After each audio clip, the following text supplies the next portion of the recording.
बांग्लादेश में दिख रही भयावह स्थिति भी बहुसंख्यक सनातनी समाज और राष्ट्रभक्त लोगों को उस खतरे का एहसास नहीं करवा पा रही है जिसके चलते पिछले 1300 से भी अधिक वर्षों से भारत शनय शनय अपने अस्तित्व को टुकड़ों में गंवाता जा रहा है। इसके मुख्य दो कारण हैं। भारत के लोगों का अपने इतिहास के प्रति उदासीन होना और भारत का मिलावटी और दूषित इतिहास। अंग्रेज द्वारा दी गई शिक्षा व्यवस्था हमें इतिहास से दूर ले आई और अंग्रेज द्वारा दी गई तथाकथित स्वतंत्रता के कारण हमारा इतिहास मिलावटी और दूषित हो गया। शिक्षा व्यवस्था हमें इतिहास की ओर जाने नहीं देती और हमारे अपने जाए बिना इतिहास के दोष ठीक नहीं किए जा सकते। यह एक ऐसा दुष्चक्र है जिसमें भारत का बहुसंख्यक समाज फंस के रह गया है। तथाकथित स्वतंत्रता से पहले से ही अंग्रेजी व्यवस्था में भारतीयों के नौकरी करने का चलन था। नौकरी पाने का आधार अंग्रेजी व्यवस्था के तहत प्राप्त शिक्षा थी।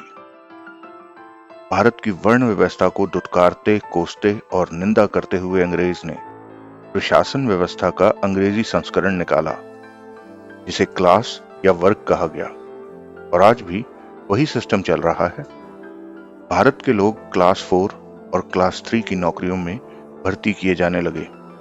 कालांतर में अंग्रेज ने क्लास 2 की नौकरियों में भी भारतीयों की भर्ती खोल दी।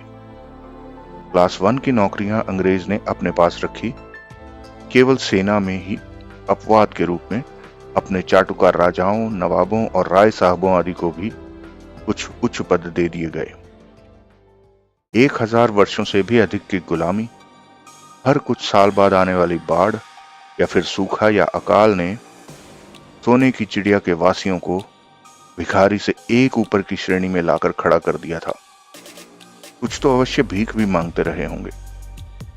ऐसे समाज में नौकरियों के माध्यम से नियमित आय प्राप्त करने वाले लोगों का जीवन स्तर स्वतः ही दूसरों से बेहतर होने लगा होगा। एक दूसरे की देखा देखी सारे भारतीय समाज में नौकरी पाने की होड़ सी लग गई। यह कब हमारी अंतरात्मा तक घर कर गई, बहुसंख्यक सनातनी समाज को पता भी नहीं लगा। नौकरियों के प्रति समाज का आकर्षण बढ़ा, स्वीकार्यता बढ़ी और भारतीयों में नौकरी पाने के लिए अंग्रेजी शिक्षा प्राप्त करने का चलन बढ़ गया। कांग्रेस का गठन, शिक्षा व्यवस्था में बदलाव और नौकरी के लिए समाज की स्वीकार्यता। अंग्रेज के लिए ये वो 3 साधन थे जिनके माध्यम से अंग्रेजों ने इस देश पर अपनी पकड़ मजबूत बनाई और इस देश की संस्कृति को अंदर ही अंदर से कुरेद कुरेद कर खोखला करना शुरू कर दिया। तथाकथित स्वतंत्रता के बाद भी कुछ नहीं बदला। केवल अंग्रेजों के स्थान पर कांग्रेस के लोग जा बैठे। सब कुछ वैसे ही चलता रहा और आज तक चल रहा है। तो पहला प्रश्न जो मन में आता है वह यह है कि हमने कुछ भी बदलने का प्रयास क्यों नहीं किया। इसका उत्तर बहुत सरल है, किंतु उससे पहले कुछ तथ्यों को जान ले। स्वतंत्रता के समय साक्षरता दर केवल 15% थी और भारत गरीबों में सबसे गरीब देश था। इसलिए जिस पीढ़ी ने स्वतंत्रता देखी वह तो केवल इस बात से ही खुश थी कि उन्होंने गोरों को देश से बाहर कर दिया। उनके लिए यह इतनी बड़ी जीत थी कि किसी और बात के बारे में सोचने की आवश्यकता ही नहीं दिखी। लिखित इतिहास की किसी को परवाह नहीं थी क्योंकि लोग अशिक्षित थे।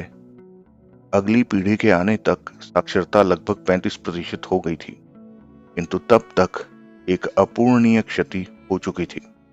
1000 से भी अधिक वर्षों की गुलामी, शिक्षा की कमी, जीवित रहने का संघर्ष एक तरफ था और इतिहास के नाम पर दी जाने वाली किसी भी जानकारी को एक विशेष रूप में ढालने, उसे विकृत करने का षड्यंत्र दूसरी तरफ। विकसित होने के बाद भी जो कुछ भी उनके सामने आया, लोगों ने उसे इतिहास मानना शुरू कर दिया क्योंकि उनकी पहली प्राथमिकता नौकरी ढूंढने की थी। उस चक्र में फंसे भारतीय दिन प्रतिदिन अपने ही इतिहास से दूर होते गए। हमारी शिक्षा व्यवस्था ने यह सुनिश्चित किया कि लोग इतिहास से दूर रहें, जो कि आज भी हो रहा है। आकर्षक नौकरियों के पीछे भागने वाले गरीबों के इस देश में साइंस स्ट्रीम में पढ़ने वालों को सम्मान देना और आर्ट्स स्ट्रीम में पढ़ने वालों को नजरअंदाज करना शुरू कर दिया गया। ये सब एक षड्यंत्र के चलते हो रहा था। तत्कालीन सरकारों की समाजवादी आर्थिक नीतियों के कारण जनसंख्या के बोझ से जूझता यह देश नौकरियों की तलाश के अलावा कुछ नहीं दे सका और कुछ ही दशकों में यह एक टेम्पलेट बन गया। शिक्षा का लक्ष्य अच्छी नौकरी पाना बन के रह गया। आज से एक दशक पहले तक स्थिति यही बनी हुई थी। यदि हमारी पुरानी पीढ़ियों ने अपने इतिहास में झांका होता तो उन्हें अर्थशास्त्र और मुद्रा राक्षस जैसे ग्रंथों से तुरंत यह पता चल जाता कि हम तो सदैव से ही एक उद्यमी समाज रहे हैं।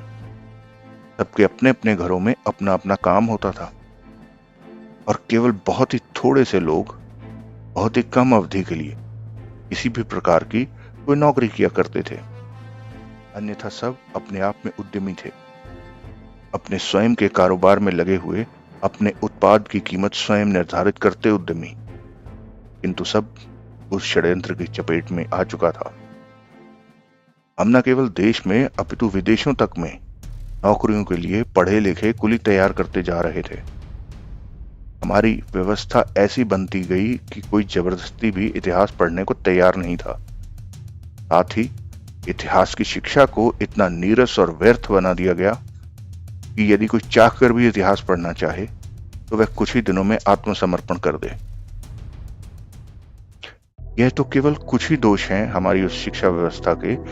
यदि इस विषय पर व्यापक संवाद किया जाए तो आप पाएंगे कि मूलतः हमारे इतिहास से दूर होने के कारण ही भारत एक गरीब अर्थव्यवस्था, एक प्रगति विहीन राष्ट्र बनकर रह गया।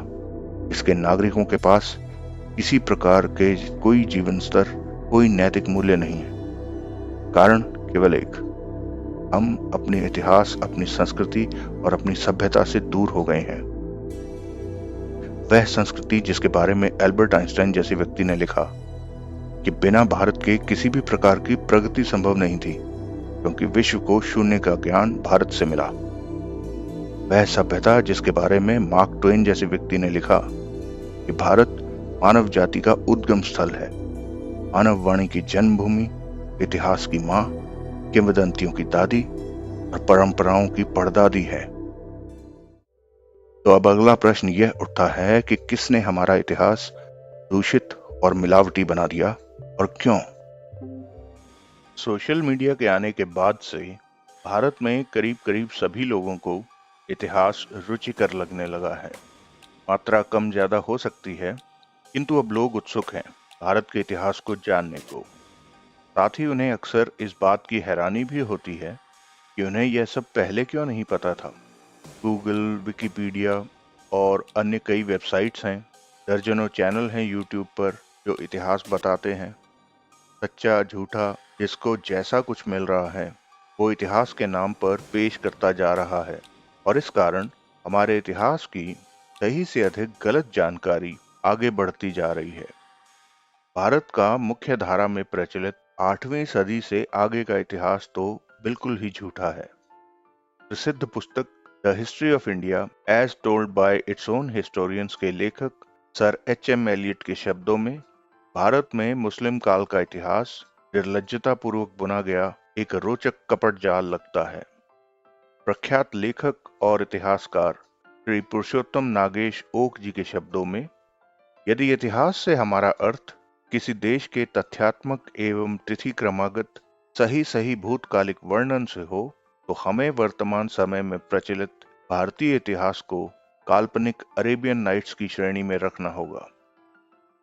न केवल स्कूलों में गलत जानकारी के ऊपर सही का कवर चढ़ाकर जानबूझकर पढ़ाया जा रहा है, बल्कि सिविल सर्विसेज जैसी प्रतियोगी परीक्षाओं में भी उस गलत जानकारी पर ही आधारित उत्तर सही जांचे जाते हैं और तभी नंबर मिलते हैं। गलत इतिहास को पढ़कर आगे आने वाले विद्यार्थी भी उसी गलत को आगे बढ़ाते जा रहे हैं। यदि कोई इस राह से हटकर चलने का प्रयास करता है तो मुख्य धारा से उसे बहिष्कृत कर दिया जाता है। यूं अलग कर दिया जाता है जैसे दूध में से मक्खी। भारत ऐसा अकेला राष्ट्र होगा जिसका इतिहास उसके अपने लोगों ने नहीं लिखा है। यहाँ शब्दों को पकड़कर चलिएगा, राष्ट्र के अपने लोग। भारत का इतिहास लिखने वाले या तो भारत के शत्रु थे या फिर वो जिनके लिए अंग्रेजी का एक शब्द प्रयोग किया जाता है जिसका अर्थ होता है धूर्त या मूर्ख। जिन्हें भारत की चिंता है उन्हें यह बात अच्छी तरह से समझ आ चुकी है कि भारत का सच्चा इतिहास लिखने की कितनी आवश्यकता है, न केवल लिखने की अपितु उसे सामने लाने की, स्कूल की पाठ्य पुस्तकों में पढ़ाए जाने की आवश्यकता है। आज भारत जो सभ्यतागत युद्ध में फंसा हुआ है उसका सबसे बड़ा कारण है गलत इतिहास का पढ़ना, गलत इतिहास को फॉलो करना। आज के भारत का आधिकारिक इतिहास, विशेषकर पिछले 2000 वर्षों का इतिहास और इतिहास के स्रोत भारत के अपने लोगों ने नहीं लिखे हैं। उसे आक्रांताओं और विदेशियों द्वारा लिखे स्रोतों से लिया गया है। इनमें सभी शामिल हैं, वो जो घूमने आए, जो व्यापार के लिए आए, जो आक्रमण करने लूटने को आए, या फिर वो जो हमें गुलाम बनाने को आए। भारत का उपलब्ध इतिहास केवल विदेशी स्रोतों, विदेशी हाथों, विदेशी मस्तिष्कों और विदेशी मानसिकताओं द्वारा लिखा गया है। तथाकथित स्वतंत्रता के बाद से आज तक भी कुछ नहीं बदला। जितना भी इतिहास मुख्य धारा में पढ़ाया जाता है, फॉलो किया जाता है, वह या तो विदेशियों द्वारा लिखा गया था या फिर उनके द्वारा जो भारत के नागरिक तो हो सकते हैं परंतु उन्हें यह राष्ट्र अपना नहीं लगता। उनके द्वारा लिखे इतिहास से यह बात स्वयं प्रमाणित हो जाती है। और इस सच्चाई को जांचने के लिए न तो आपको कोई पुस्तक पढ़ने और न ही किसी और प्रकार की खोज करने की आवश्यकता है। केवल देखने मात्र से आपको पता चल जाएगा। यदि आप भारत के इतिहास के केवल वर्गीकरण को ध्यान से देखेंगे तो आपको यह बात स्पष्ट हो जाएगी कि इस क्षेत्र में कुछ तो ठीक नहीं है। भारत के इतिहास को 3 भागों में बांटा गया है, प्राचीन, मध्यकालीन और आधुनिक भारत का इतिहास। आपको प्राचीन और आधुनिक स्वतः समझ में आ गया होगा, किंतु मध्यकालीन यह किस काल का इतिहास है? क्या आप जानते हैं कि कब से कब तक के इतिहास को भारत का मध्यकालीन इतिहास कहा जाता है? और उससे भी अधिक प्रासंगिक प्रश्न यह कि ऐसा क्यों कहा जाता है? अपने आप में यह अकेला कारण पर्याप्त है यह सोचने और उस पर काम करने के लिए कि भारत के इतिहास को पुनः भारतीय परिप्रेक्ष्य और भारतीय विचारधारा के अनुसार लिखने की कितनी आवश्यकता है। भारतीय इतिहास के वर्तमान स्वरूप को आधिकारिक रूप से लिखने वाले अंग्रेज थे। उन्होंने अपनी सुगमता और सुलभता को ध्यान में रखते हुए भारत के इतिहास को 3 भागों में बांट दिया। पहला भाग वह काल है जब से अंग्रेज ने भारत में शासन प्रारंभ किया। उसे आधुनिक इतिहास या आधुनिक काल का इतिहास कहा गया। दूसरा भाग वह काल है जिसमें भारत पर पहले इस्लामी हमले से पूर्व का समय, जो ईसा पूर्व तक की शताब्दियों को भी शामिल करता है, उसे प्राचीन भारत का इतिहास कहा गया। तीसरा भाग वह काल है जो उपरोक्त दोनों के बीच का समय है, उसे मध्यकालीन इतिहास या मध्यकालीन भारत का इतिहास कहा गया। सरल शब्दों में अंग्रेज के अनुसार भारत पर इस्लामी सत्ता का काल ही मध्यकालीन भारत का इतिहास है। विडंबना यह है कि अंग्रेज के अपने लिखित प्रमाण यह सिद्ध करते हैं कि ऐसा कोई भी काल नहीं था जब संपूर्ण भारत तो एक तरफ, आधा भारत भी किसी एक ही इस्लामी शासक की सत्ता के अधीन था। इतिहास का सत्य यही दिखाता है। अंग्रेज ने तो यह वर्गीकरण अपनी सहजता के लिए किया था, किंतु भारतीय इतिहासकारों ने क्यों इसे बदलने का प्रयास नहीं किया? यह मूल प्रश्न है। इसका उत्तर आपको चौंका सकता है। कृपया इस कहानी में हमारे साथ बने रहिए। संक्षेप में, अब तक हम यह भी जान चुके हैं कि हमारे आज के इतिहास का प्रारूप बनाने वाले और हमें हमारे इतिहास के प्रति उदासीन बनाने वाले अंग्रेज ही थे।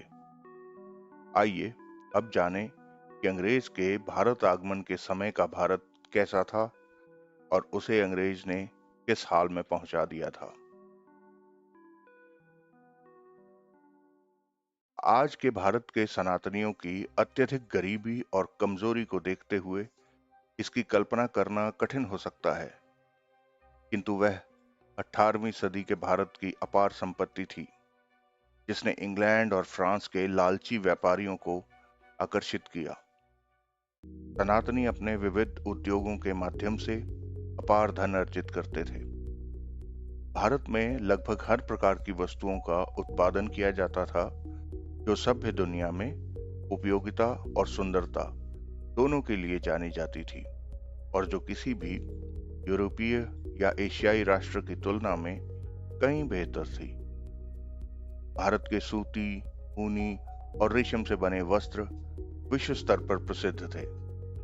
भारत के आकर्षक आभूषण और बारीक कटे हुए कीमती पत्थर, बेजोड़ गुणवत्ता और डिजाइन के मिट्टी के बर्तन, चीनी मिट्टी के बने बर्तन और अन्य वस्तुएं, लोहे, स्टील, चांदी और सोने में भारतीयों के उत्कृष्ट काम, यह सब भारत की औद्योगिक शक्ति की गवाही देते थे। भारत वास्तुकला और इंजीनियरिंग क्षेत्रों में दुनिया के सर्वश्रेष्ठ के बराबर होने का दावा करता था और भारत के व्यापारी, व्यवसायी, बैंकर और फाइनेंसर आदि महानतम थे। बड़े बड़े जहाज निर्माण में अग्रणी राष्ट्र के रूप में भारत का विशाल वाणिज्य और व्यापार नेटवर्क सभी ज्ञात सभ्य देशों तक फैला हुआ था और सबसे बढ़कर वेदों, पुराणों और जीवन के विभिन्न पहलुओं जैसे गणित, भौतिकी, रसायन, धातु विज्ञान, आयुर्वेद आदि पर अनेकों ग्रंथों के माध्यम से भारतीयों के पास जो बौद्धिक और आध्यात्मिक शक्ति थी, उसने दुनिया को भारत के बारे में आश्चर्यचकित कर रखा था। दुनिया भर से छात्र और अन्य अभ्यासकर्ता सीखने के लिए भारत आते थे, जिनमें अंग्रेजों के अपने लोग भी शामिल थे। भारत आगमन पर अंग्रेजों का ऐसे भारत से सामना हुआ जिसे देख उसे हैरानी, लालच और ईर्ष्या के भाव एक साथ आए। यदि आपको यह सब अतिशयोक्ति लग रहा हो तो कृपया इंटरनेट पर सर्च कर सकते हैं कि माइकल फैराडे ने लोहे का सबसे बढ़िया स्वरूप वुड्स स्टील बनाना कहां से सीखा। भारत आने से पहले अंग्रेज स्वयं को सर्वश्रेष्ठ समझते थे। स्वयं को ईश्वर की संतान समझने वाले अंग्रेज को यह बात स्वीकार्य नहीं थी कि कोई और समाज न केवल उनसे वैज्ञानिक रूप से उन्नत था, बल्कि सभ्यतागत रूप से भी उनसे अधिक विकसित था।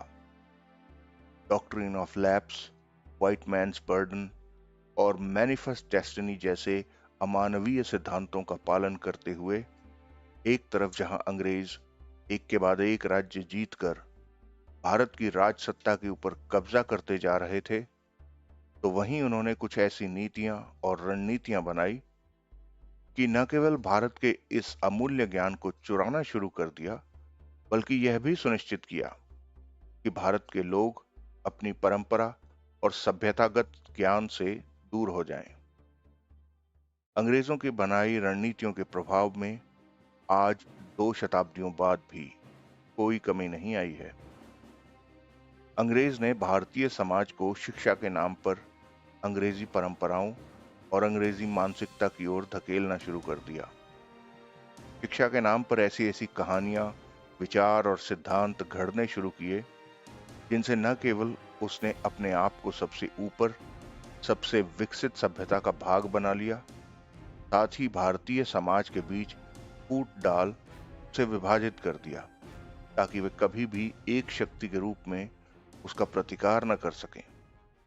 आर्यों के आक्रमण का सिद्धांत, भारतीय शिक्षा परंपरा, न्याय व्यवस्था, पंचांग आदि को रूढ़िवादी बताना, यह कुछ ऐसे उदाहरण हैं जो आज तक प्रचलित हैं, किंतु किसी एक के लिए भी कभी कोई ठोस प्रमाण नहीं दिए गए।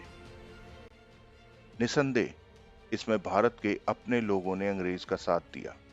राजाओं महाराजाओं ने अंग्रेजों के अधीन ही सही अपनी सीमित सत्ता को बचाने के लिए, उच्च वर्ग के कुलीन लोगों ने भी अपनी नौकरियां बचाने को, जनसाधारण में अंग्रेज की चाकरी करते सामान्य व्यक्ति ने स्वयं को भूख से बचाने के लिए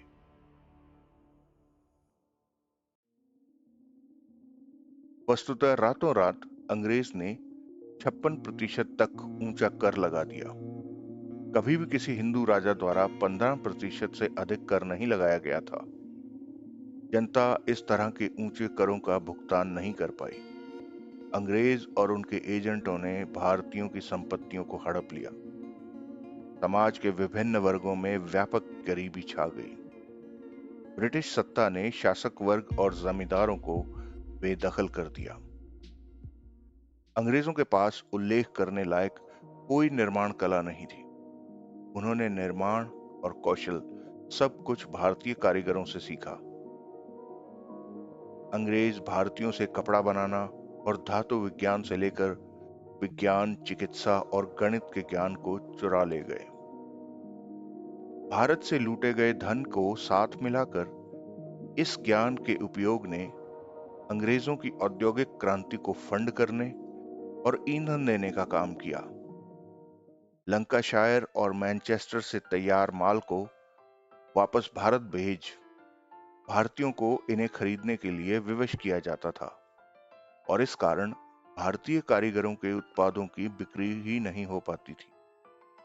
इसके परिणाम स्वरूप पूरे भारत में समाज के सभी वर्गों में व्यापक गरीबी फैल गई। किसानों और कारीगरों पर उनके सामर्थ्य साधनों से अधिक कर लगाया जाता था और इस कारण अब वे गांव के मंदिरों की कोई मदद नहीं कर सकते थे। भारतीय शिक्षा व्यवस्था की नींव मंदिरों के सानिध्य में चलते विद्यालयों को एक के बाद एक बंद करना पड़ा। गांव के पुजारी शिक्षक भी गरीब हो गए, जिस कारण भारतीय शिक्षा प्रणाली का पतन हो गया।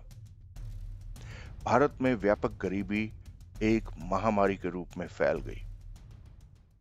अर्थशास्त्री उत्सव पटनायक ने लिखा कि अंग्रेज 1765 से 1938 के बीच लगभग 175 वर्षों में भारत से करीब करीब 45 ट्रिलियन डॉलर लूट कर ले गए। 3 ट्रिलियन डॉलर की जीडीपी वाले आज के ब्रिटेन को भी इतना धन कमाने में लगभग 15 वर्ष लगेंगे।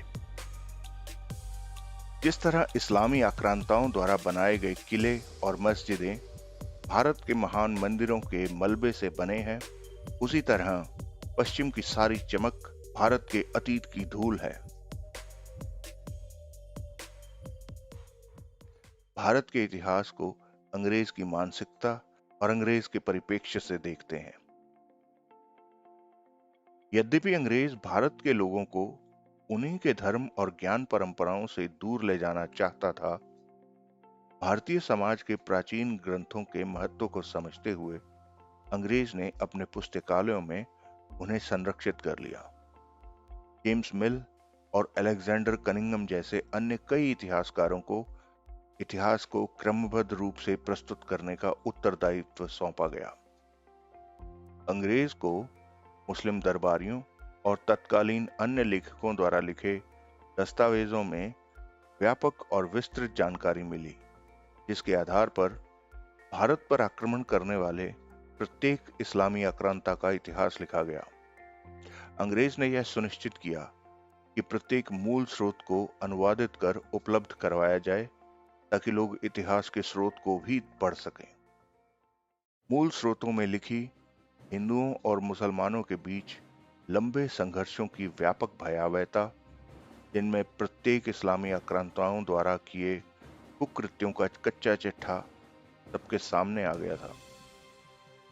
इस्लामी इतिहास के इन खातों में क्रूरता और लालच के कृत्यों को इस्लाम की शिक्षाओं के अनुरूप दर्शाया गया है। कुछ लोग इसे अंग्रेज की शरारत के रूप में भी देखते हैं, क्योंकि भारत में मुस्लिम शासन को नकारात्मक रूप से चित्रित कर इसे हिंदुओं और मुसलमानों को विभाजित करने की रणनीति माना गया। भारत के इतिहास के रूप में मुस्लिम शासनकाल को प्रमुखता से दिखाने का अंग्रेज का अपना एक अलग ही उद्देश्य था। भारत से चुराई विद्या और ज्ञान से सारे यूरोप में अचानक वैज्ञानिक और खोजी उपजने लगे, जिन्होंने भारत से प्राप्त ज्ञान को अपना कहकर प्रचारित प्रसारित करना शुरू कर दिया।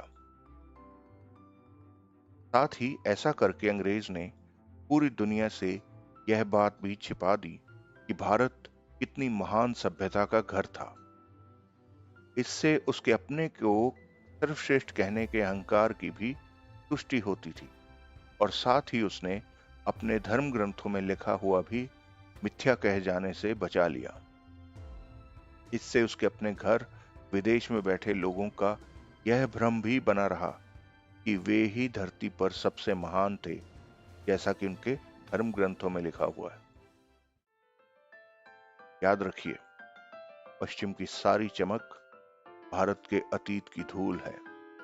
इस्लामी आक्रांताओं के निरंतर आक्रमणों का दंश झेलते सनातनी फिर भी इतने सक्षम थे कि विश्व जीडीपी में उनका योगदान 25% के करीब था, अर्थात पूरी दुनिया का 1/4। अंग्रेज ने भारत को लूट लूट कर कंगाल बना दिया। केवल कुछ एक चाटुकारों और राष्ट्रद्रोहियों को छोड़ दें तो तथाकथित स्वतंत्रता तक और उसके काफी बाद तक भी प्रत्येक भारतवासी केवल स्वयं को जीवित रखने के प्रयास में लगा हुआ प्रतीत हो रहा था। अंग्रेज ने हमें न केवल आर्थिक रूप से लूटा, बल्कि हमें मानसिक रूप से गुलाम बनाकर हमारे समाज के सभ्यतागत ढांचे को तहस नहस कर दिया। आज भी हम न केवल इस्लामी आक्रांताओं द्वारा दिए जख्मों को सहला रहे हैं, बल्कि अंग्रेज द्वारा न केवल उन्हीं जख्मों को पुनः कुरेद कर उन पर नमक छिड़कने का काम किया गया, साथ ही हमारे समाज में ऐसे चाटुकार पैदा कर दिए गए जो आज तक हमारे उन जख्मों को भरने नहीं दे रहे। तथाकथित स्वतंत्रता के बाद से तो हमारे कराहने पर भी पाबंदी लगी हुई है, क्योंकि हमारे कराहने को हमारे असहिष्णु होने के रूप में देखा जाता है। क्या आप किसी को इस्लामी आक्रांताओं द्वारा दिए हमारे उन जख्मों के बारे में पता नहीं है? तो इसका उत्तर है कि किसी और को तो क्या, हमें तो स्वयं भी यह ज्ञात नहीं है कि हमें किसी ने जख्म भी दिए हैं। यदि कोई हमारा ध्यान उस ओर आकर्षित करने का प्रयास करता है तो कट्टरपंथी, असहिष्णु, संघी, भक्त और न जाने कौन कौन से विशेषणों से उसे संबोधित किया जाने लगता है।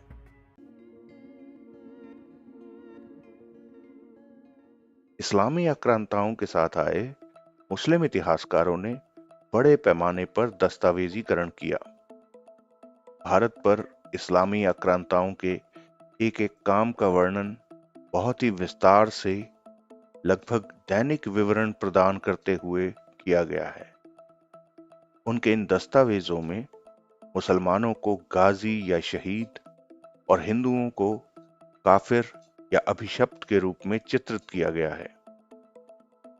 उनके आख्यानों में बहुत ही गर्व से यह बताया गया है कि कैसे नगरों और किलों पर कब्जे किए जा रहे हैं। न केवल सैनिकों का, बल्कि नागरिकों का भी नरसंहार किया जा रहा है। ब्राह्मणों को या तो मार दिया जा रहा है या गोमांस खाने के लिए मजबूर किया जा रहा है। मंदिरों को नष्ट कर उन्हें मस्जिद का रूप दिया जा रहा है। मूर्तियों को खंडित कर खंडित मूर्तियों के टुकड़ों को मस्जिदों की सीढ़ियों में लगाया जा रहा है ताकि मोमिन उन्हें कदमों में रौंद सकें। युद्ध के बाद सारे नगर को लूटा जा रहा है, जिसमें न केवल धन बल्कि हिंदू बच्चियों और महिलाओं को भी उठा लिया जा रहा है। सुल्तानों और मुसलमानों में हिंदू बच्चियों और महिलाओं को बांटा जा रहा है।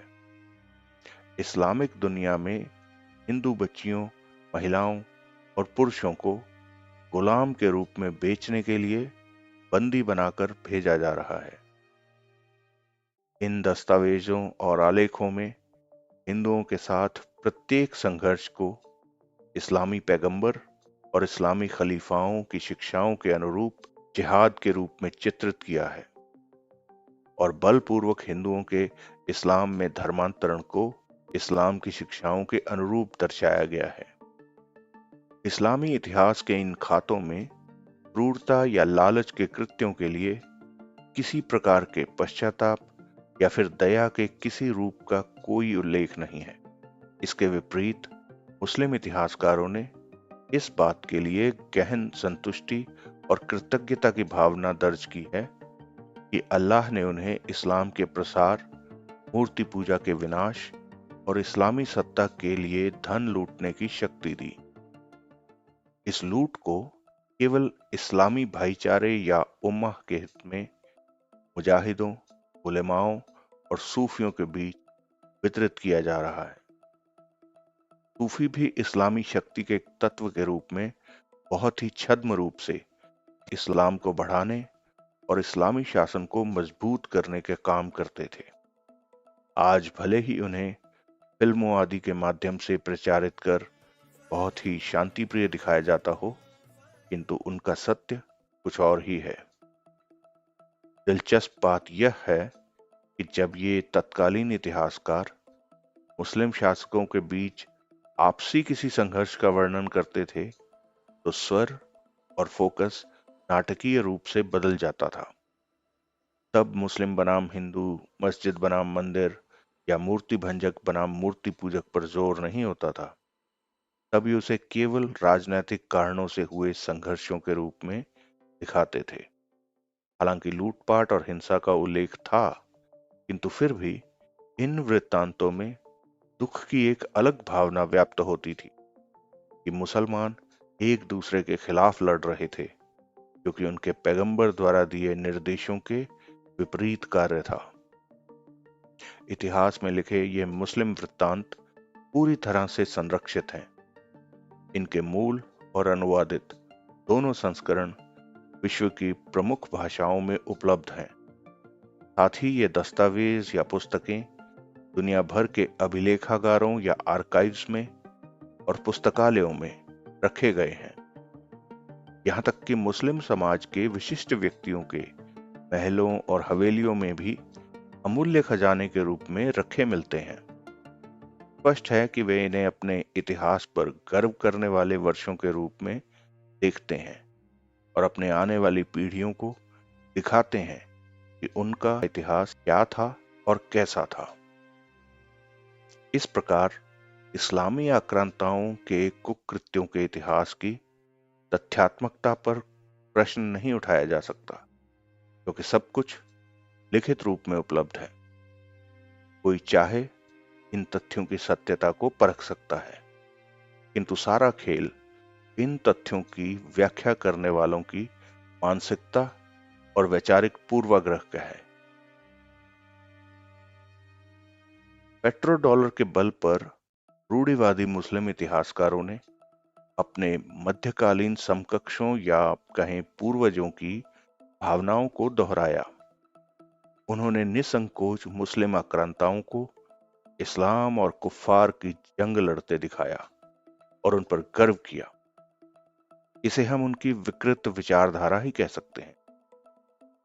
उपरोक्त इस्लामी विचारधारा, जिसके अनुसार इस्लामी शासन का महिमा मंडन करना, इस्लामी आक्रांताओं की बर्बरता, कट्टरता और असहिष्णुता को इस्लाम की शिक्षाओं के अनुरूप बताना और इस्लाम के मानने वालों को दूसरों से ऊपर बताना, इस विचारधारा को यदि एक शब्द में परिभाषित करना हो तो आप पाकिस्तान शब्द का प्रयोग कर सकते हैं। आधुनिक काल में पाकिस्तान की जननी थी, है भी और सदैव रहेगी भी अलीगढ़ मुस्लिम यूनिवर्सिटी।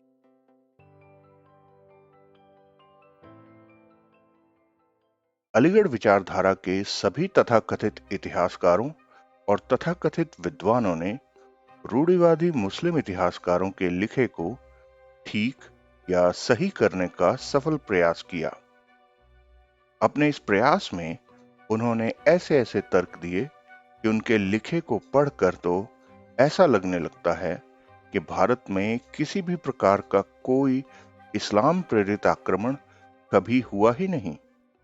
यदि कहा जाए कि एक पूर्व निर्धारित योजना के तहत अलीगढ़ विचारधारा के सभी इतिहासकार और विद्वान हमारे इतिहास को दूषित करने में जुट गए तो गलत न होगा।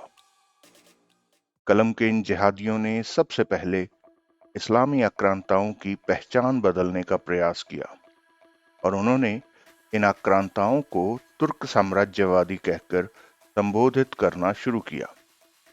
ऐसा करने का उनका एक ही उद्देश्य था कि इन सभी इस्लामी आक्रांताओं को तुर्क पहचान देकर इस्लाम से दूर किया जा सके। वे केवल यहीं तक नहीं रुके।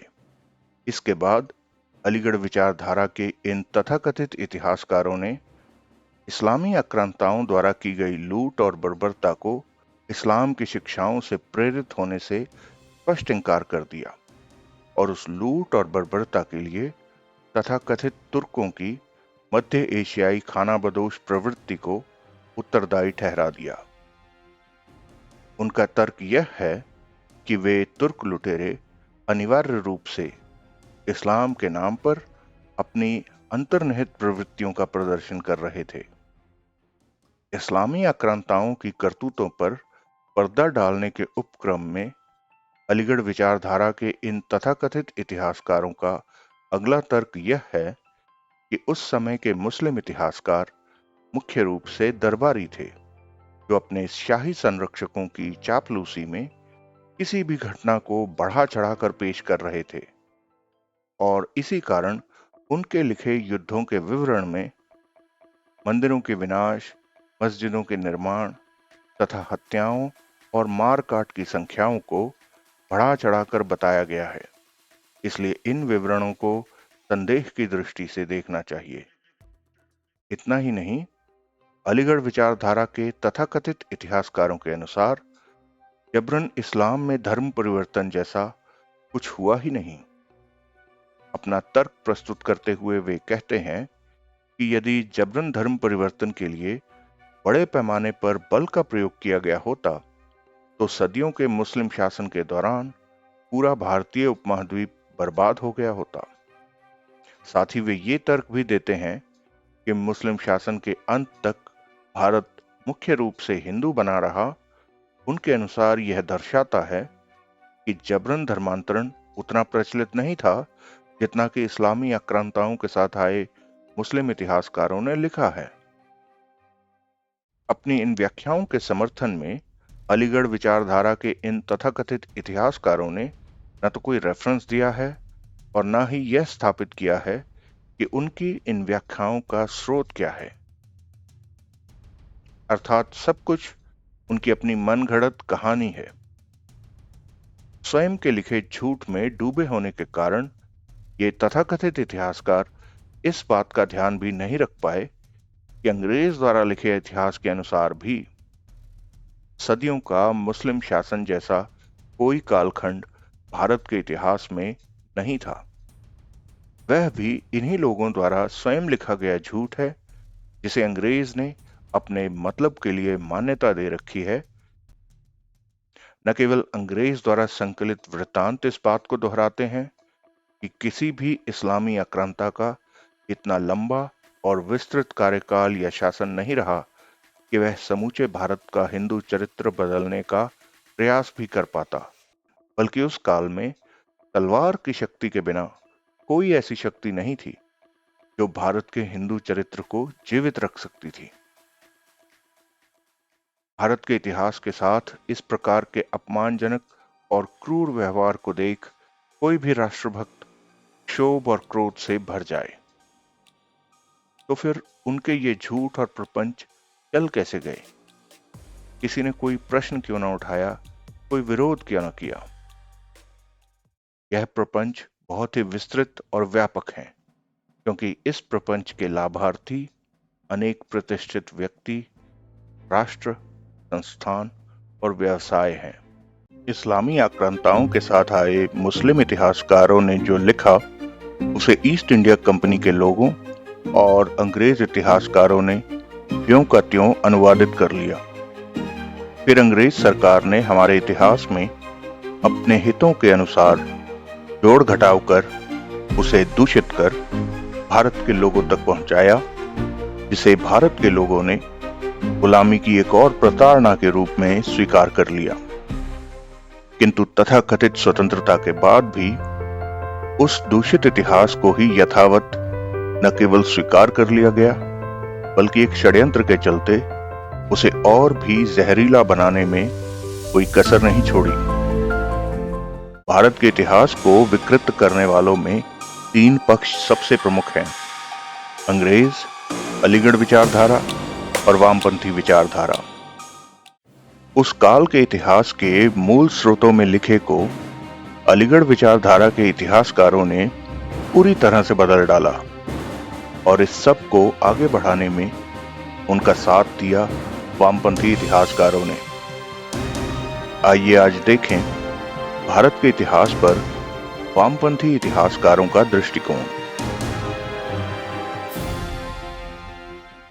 लगभग संपूर्ण भारतीय इतिहास पर वामपंथी कम्युनिस्ट इतिहासकारों ने एक सनकी की भांति अनूठा रुख अपनाया है, जो आपको इतिहास कम और सनातन समाज, संस्कृति और सनातन धर्म के प्रति उनकी घृणा अधिक प्रतीत होगा। जिस प्रकार के मूल्यांकन और व्याख्याएं वामपंथियों ने प्रस्तुत की हैं, उन्हें जानने के बाद हो सकता है कि किसी भी सच्चे राष्ट्रभक्त और सच्चे सनातनी का खून खौल उठे।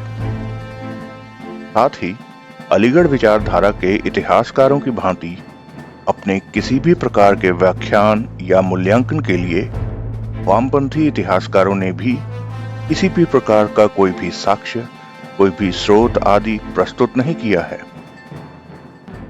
इस्लामी आक्रांताओं के बर्बर हमलों और लूट की भयावहता को नजरअंदाज करते हुए वामपंथियों का यह तर्क है कि ऊंची जाति के लोग ऐतिहासिक रूप से हिंदू समाज के निचले वर्गों का शोषण और अत्याचार पहले से ही कर रहे थे, तो जो पहले स्वदेशी कर रहे थे वही सब विदेशियों ने दोहरा दिया, तो इसमें इतना शोर क्यों?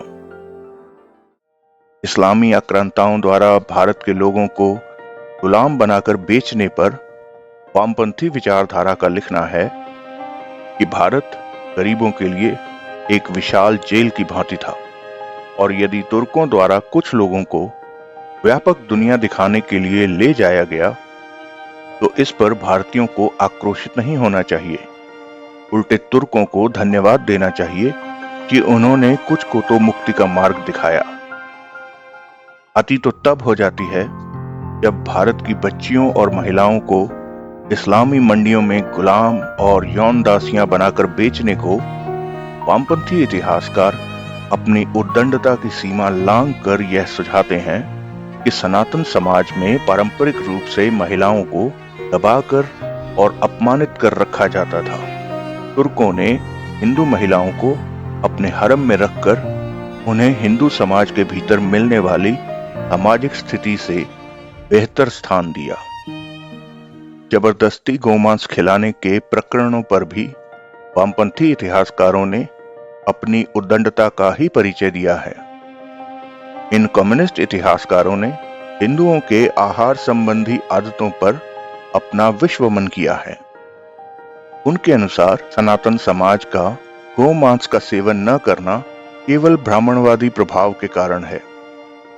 अपनी उद्दंडता में उल्टे वे ये प्रश्न पूछते हैं कि यदि तुर्कों ने ब्राह्मणों को फिर से स्वस्थ खान पान की आदतें अपनाने पर आमंत्रित किया तो इसमें इतना हंगामा क्यों? मंदिरों के लूटने को भी उन्होंने बहुत ही सामान्य घटना बताते हुए उसमें भी हिंदुओं में ही दोष निकालकर यह कहकर उपेक्षित कर दिया कि मंदिरों का धन तो जनता का ही था, जो जनता के श्रम से ही एकत्रित किया गया था और किसी काम नहीं आ रहा था। यदि तुर्कों ने इसे लूटा तो शायद इसे अधिक लाभकारी उपयोग में ही लाया गया होगा। वे यही नहीं रुके। भारत के मंदिरों को लूटने और उन्हें नष्ट करने को कम्युनिस्ट इतिहासकारों ने लिखा कि सोने चांदी से बनी और कीमती आभूषणों से सजी मूर्तियां अंधविश्वास के प्रतीक के रूप में दिखती थी।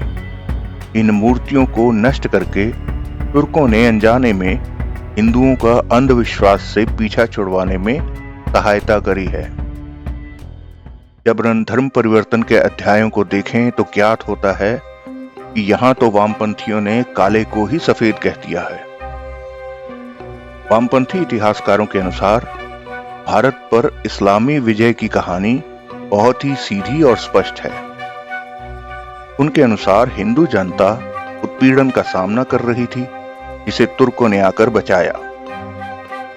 इस्लाम ने सामाजिक समानता और भाईचारे की अवधारणा पेश की, जिसने हिंदू समाज को गहराई तक प्रभावित किया और जिस कारण बहुत से लोग इस्लाम की शरण में चले गए। और इस प्रकार वामपंथियों ने जबरन धर्म परिवर्तन के कुकृत्यों पर पर्दा डाल दिया। सभ्य समाज में इतिहास के नाम पर इस प्रकार के ऊटपटांग तर्क देने और विवेचना करने पर कहा जाएगा कि मानसिक दिवालियापन का इससे अच्छा उदाहरण और कोई नहीं हो सकता। किंतु एक विशेष योजना के चलते इस प्रकार के विचारों को, नैरेटिव को न केवल स्वीकार किया गया अपितु उसे प्रोत्साहित भी किया गया और यहां तक कि उनके इस नैरेटिव और विचारधारा को भावी पीढ़ियों की पाठ्य पुस्तकों में भी पढ़ाया जाने लगा। भारत पर इस्लामी प्रभाव के बारे में वामपंथी इतिहासकारों की इन बेसिर पैर की व्याख्याओं को अलीगढ़ विचारधारा के इतिहासकारों ने हाथों हाथ लिया, क्योंकि वामपंथी तर्क को उनसे भी कहीं आगे तक ले गए थे। अलीगढ़ विचारधारा के इतिहासकारों के विचार में वामपंथी इतिहासकारों के लिखे इतिहास की विश्वसनीयता इस तथ्य से और बढ़ जाती है कि वामपंथी इतिहासकारों में से कई स्वयं हिंदू हैं। इसे सनातन समाज का दुर्भाग्य ही समझा जाए, क्योंकि जिन इस्लामी आदर्शों और परंपराओं का महिमा मंडन इन कम्युनिस्ट इतिहासकारों ने किया है, उन्हीं आदर्शों का ही प्रभाव है कि इस्लामी समाज में से वामपंथी इतिहासकारों जैसा एक भी व्यक्ति नहीं निकला जिसने स्वयं इस्लामी समाज की आलोचना में एक वाक्य तो क्या, एक शब्द भी लिखा हो, और यदि लिखा हो तो फिर वह जीवित बचा हो। यहाँ शब्दों की अभिधा से अधिक लक्षणा और व्यंजना को पकड़कर चलिएगा।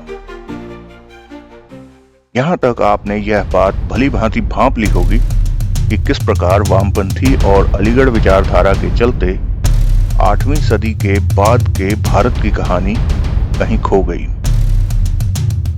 केवल वामपंथी और अलीगढ़ विचारधारा के इन तथाकथित इतिहासकारों की कल्पनाओं और दिन में देखे सपनों को भारत का इतिहास बताकर हमारी पाठ्य पुस्तकों में भर दिया गया। समुद्र में से बूंद भर उदाहरण जो अभी प्रस्तुत किए गए हैं, उनसे यह सिद्ध हो जाता है कि भारत के तथाकथित मध्यकालीन इतिहास को लिखने की और विशेषकर सनातनी परिप्रेक्ष्य से उस काल की घटनाओं को सामने लाने की अत्यधिक आवश्यकता है। सनातन स्कूल ऑफ हिस्ट्री एक ऐसा वैकल्पिक दृष्टिकोण प्रदान करेगा जो मुस्लिम, कम्युनिस्ट और अन्य इतिहासकारों के वेश में छुपे कहानीकारों की वर्तमान व्याख्याओं को एक उत्तर प्रदान करेगा, वह भी साक्ष्यों और संदर्भों सहित। सनातनी परिप्रेक्ष्य से लिखा इतिहास इस्लामी आक्रांताओं के साथ आए मुस्लिम इतिहासकारों के आख्यानों से मेल खा सकता है। दोनों इस बात पर सहमत हो सकते हैं कि उस काल में बड़े पैमाने पर इस्लाम के नाम पर भारत में आक्रमण हुए, जिनमें बर्बरता और आतंक की नई परिभाषाएं रची गई। इस काल्पनिक सनातनी स्कूल या कहें सनातनी परिप्रेक्ष्य का प्राथमिक अंतर संभवतः मुस्लिम इतिहासकारों द्वारा दी गई भूमिकाओं को उलटने का होगा। मुस्लिम कथाओं में जिन्हें नायकों के रूप में दिखाया गया है, सनातनी परिप्रेक्ष्य से वह लोग खलनायक के रूप में चित्रित होंगे। किंतु जो भी होगा, सत्य होगा।